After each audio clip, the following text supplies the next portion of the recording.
Hai para Vespa, kali ini kita membahas anak Vespa yang jatuh cinta dengan dosinya sendiri. Bagaimana keseruannya? Yuk putar dong intronya.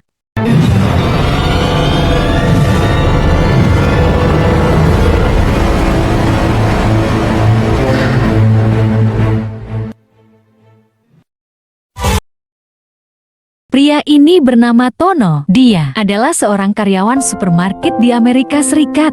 Pagi itu, waktu sedang bekerja, manajer memanggilnya ke kantor karena merasa akan dapat penghargaan sebagai karyawan terbaik bulan ini. Dengan semangat, Tono buru-buru pergi. Namun sesampainya di kantor, manajer justru mengatakan kalau mulai hari ini Tono dipecat.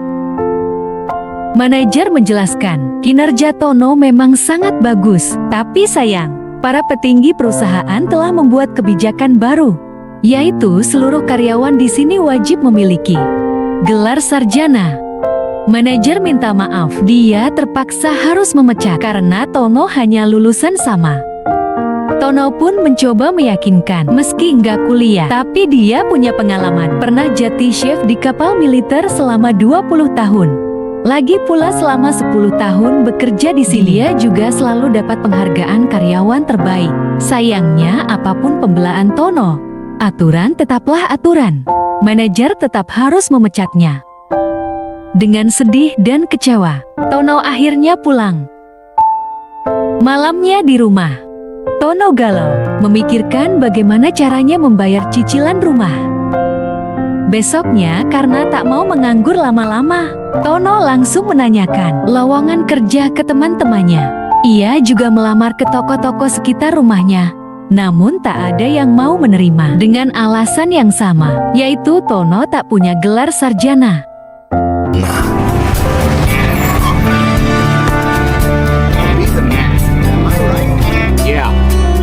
Thanks.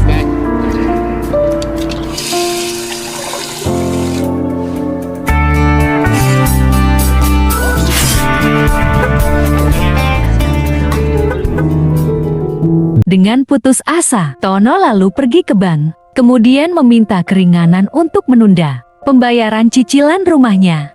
Tapi pihak bank tak bisa. Mereka hanya menawarkan untuk mengubah cicilan jadi lebih kecil, tapi jangka waktunya jadi lebih lama. Mau nggak mau, Tono pun setuju. Demi membayar cicilan bulan ini, Tono mencoba menjual beberapa barangnya di depan halaman rumah. Pas lagi meluarin barang-barang tetangga seberang rumah yang bernama Lamar menegur Lamar. Ini biasa jualan barang bekas. Jadi dia marah, kenapa Tono jualan barang-barang kayak dia juga. Tono di situ curhat kalau dia baru aja dipecat gara-gara dia cuma lulusan sama.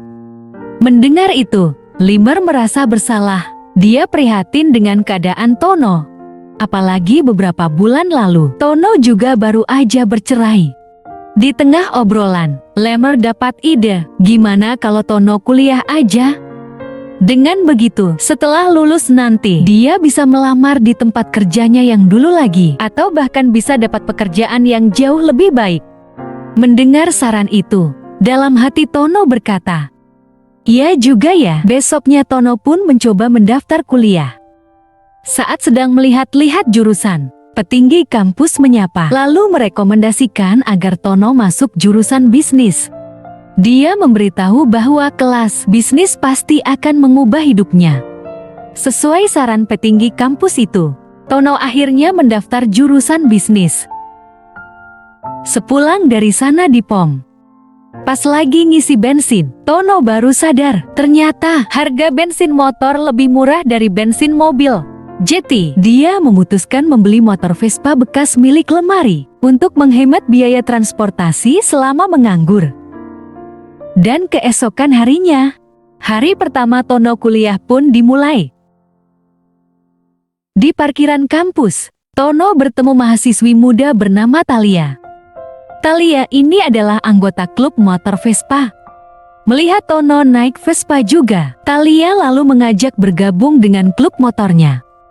Karena di sini belum punya teman sama sekali, Tono pun menerima tawaran Thalia. Ia kemudian masuk kelas di kelas. Tono terpesona melihat dosen yang sangat cantik. Dosen itu bernama Tainet. Sayangnya meski cantik, tapi sifat Tainet di kelas jutek banget. Selesai kelas pertama, Tono buru-buru masuk ke kelas berikutnya, yaitu mata kuliah ekonomi.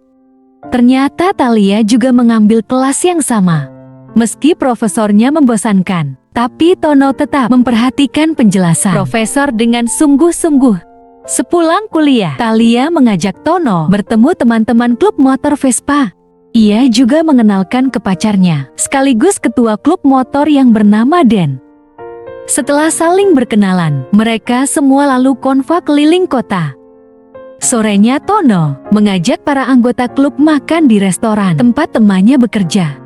Selesai makan, daripada keliling gak jelas, Tono mengajak mereka pergi ke tempatnya lemari, karena di sana ada banyak sekali barang-barang unik.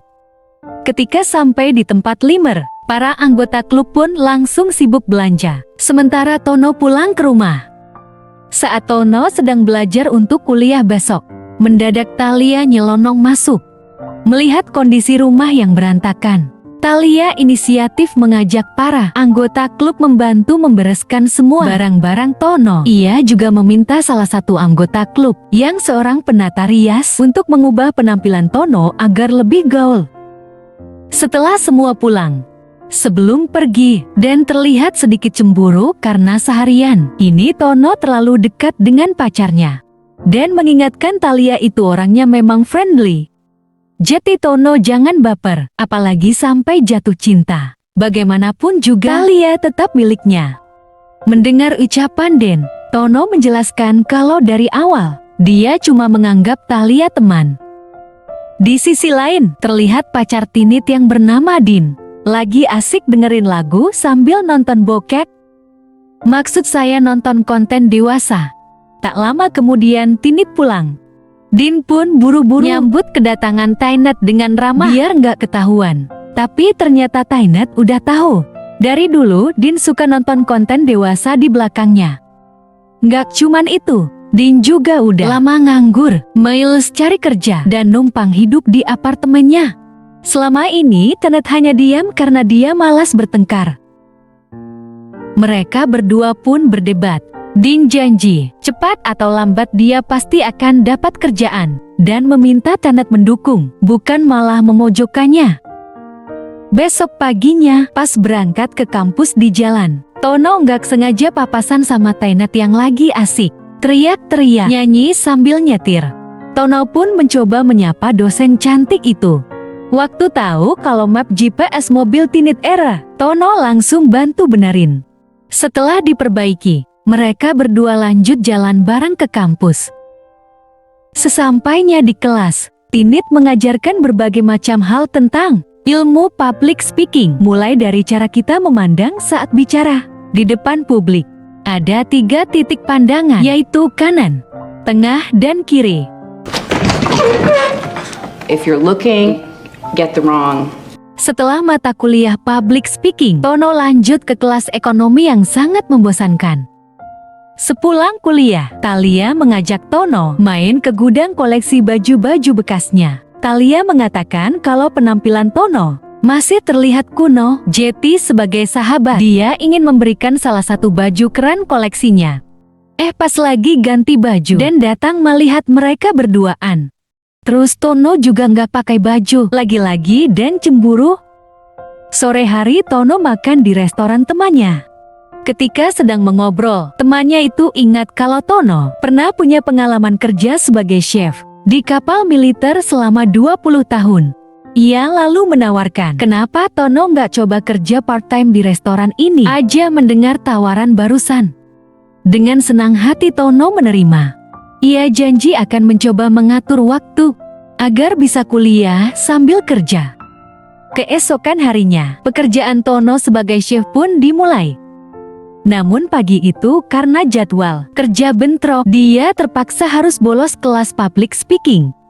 Melihat siswa paling teladan dan paling dewasa di kelasnya nggak masuk, Tinit merasa sedikit kecewa. Beruntung siangnya Tono masih sempat masuk kelas ekonomi. Setelah kelas selesai, saat Tono Thalia dan profesor sedang mengobrol bertiga. Tiba-tiba Tenet datang, terus ngomelin Tono gara-gara tadi bolos.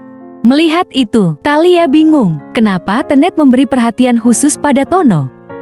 Sorenya dalam mobil, waktu Tenet sedang memikirkan materi untuk pelajaran besok, dia tak sengaja melihat Tono dan Thalia jalan berduaan sambil ketawa-tawa. Tenet pun salah paham, dia mengira mereka pacaran. Besoknya pas baru masuk kelas, muka Tenet kelihatan bete. Dia langsung nyuruh Tono tampil, pertama praktek public speaking. Karena bingung mau ngomong apa, Tono akhirnya nyeritain tentang kegiatan klub motor Vespanya dengan semangat. Dia juga cerita tentang kisahnya, waktu pertama kali dia ketemu Thalia. Thalia lah yang mengajaknya masuk klub motor. Thalia yang membereskan rumahnya, bahkan mengubah penampilannya jadi lebih keren. Mendengar semua cerita itu, muka Tiner jadi tambah bete. Sore hari selesai kuliah. Di jalan pulang, Thalia tak sengaja melihat ada ruko bagus disewakan. Tanpa pikir panjang, dia langsung menyewa ruko tersebut, lalu menemui Tono di restoran untuk minta pendapat. Ketika Tono sedang membantu menghitung biaya pembukaan toko, Thalia mengganti kacamata jadul Tono dengan kacamata yang lebih keren. Setelah dihitung, Tono memberitahu kalau budgetnya pas, jadi Thalia bisa segera membuka tokonya. Mendengar itu Thalia sangat senang, sampai nyium pipi Tono. Mendadak Den datang. Tono pun balik kerja ke dapur. Malam hari terlihat Tinat bersama Din baru pulang. Dari bar mereka berdua mabuk cukup parah. Dalam mobil, lagi-lagi mereka berdebat membahas soal Din yang malas cari kerja. Hingga akhirnya Din keceplosan bilang kalau alasan dia sering nonton konten dewasa adalah karena cewek-ceweknya jauh lebih seksi dibanding Tinit. Mendengar kalimat barusan, kesabaran Tinit habis. Ia meluapkan emosi yang sudah lama dia pendam. Lalu berkata, mulai sekarang hubungan mereka berdua putus. Setelah mengatakan itu, Tinit langsung turun dari mobil. Tak lama kemudian, waktu klub motor Tono konvoi keliling kota, Thalia tak sengaja melihat Tinit sedang duduk murung sendirian di halte bis seketika. Thalia dapat ide untuk menjodohkan Tono dengan Tinit. Thalia pun meminta Tono mengantarkan Tinit pulang. Awalnya Tinit masih jual mahal, tapi pas sadar kalau dompetnya ketinggalan di mobil, dia terpaksa mau dianterin pulang di jalan. Agar lebih akrab, Tono mencoba mengajak ngobrol, tapi Tinit jawabnya jutek banget. Di tengah jalan, mereka papasan sama Din yang lagi ditangkap polisi gara-gara ngebut. Tinit pun teriak ngejek mantannya itu sambil ketawa, puas melihat si dosen cantik ceria lagi. Tono ikut senang. Sesampainya di depan pintu apartemen, Tinit yang mabuk parah tiba-tiba mencium dan menggoda Tono. Sebelum terjadi hal-hal yang diinginkan, untungnya Tono masih bisa mengontrol diri. Ia buru-buru menyuruh Tinit masuk, kemudian mengunci pintunya dari luar. Di luar saking senangnya dicium si dosen cantik, Tono sampai joget-joget kegirangan. Tanpa dia sadari, ternyata Tinit ngeliatin dia dari balik lubang pintu. Keesokan paginya, waktu baru pulang dari kantor polisi, Din melihat barang-barangnya sudah Tinat bereskan dan ditumpuk di luar apartemen. Sementara itu di kelas selama jam pelajaran, Tono terus memandangi Tinit sambil senyum-senyum. Ia merasa semenjak kejadian semalam, mungkin dia dan Tinit bisa lebih dekat lagi. Saat kelas bubar, Tinit memanggil Tono, namun tak seperti yang diharapkan. Tinit justru malah minta maaf. Dia sangat menyesal. Gara-gara mabuk parah, dia jadi terbawa suasana. Tinit berharap Tono melupakan kejadian semalam dan tak menceritakannya pada siapapun. Mendengar itu, Tono kecewa, lalu pergi dari sana. Di rumah, setelah mempertimbangkan cukup matang, meski berat, Tono akhirnya memutuskan untuk tak melanjutkan cicilan rumahnya. Ia kemudian pergi menemui petugas bank, lalu memberikan semua berkas dan mengatakan dalam jangka waktu 30 hari ke depan, dia akan mengosongkan rumahnya. Di sisi lain, Tenet terlihat bimbang. Tadi di kampus, dia memang menyuruh Tono menjaga jarak. Tapi Tenet bingung, kenapa sekarang dia malah merasa galau. Esok hari di kampus, selesai mengajar dan waktu mau kembali ke ruangannya, Tinit papasan sama Thalia. Melihat ada kesempatan, Tinit lalu bertanya apakah Thalia dan Tono pacaran. Thalia pun ketawa, sambil bilang kalau mereka berdua cuma teman, nggak lebih. Mendengar itu, hati Tinit sangat lega. Sementara di kelas ekonomi, Tono bingung kenapa Thalia nggak ada. Sorenya dia pergi, menemui Thalia yang sedang mempersiapkan pembukaan toko barunya.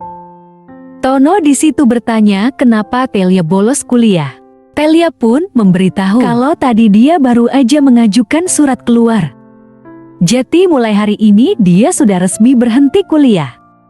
Dan bisa lebih fokus mengurus bisnisnya. Meski kaget, namun Tono tetap mendukung keputusan sahabatnya itu. Besok paginya, teman-teman sekelas Tono datang untuk membantu persiapan pindah rumah. Ketika semua telah siap, sorenya Tono pun mengadakan pesta perpisahan dengan para tetangganya. Good luck! You never know.